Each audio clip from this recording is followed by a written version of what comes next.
Let me give you a mistake demonstration.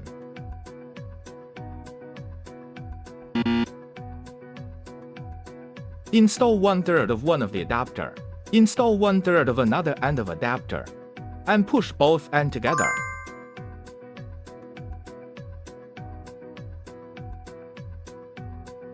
Remove adapter 1/3 distance. Remove second adapter 1/3 way. Take them off one by one.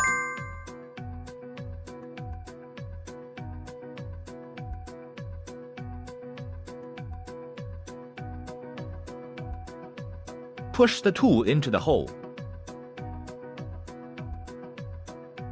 Push the pin out. Remove extra links.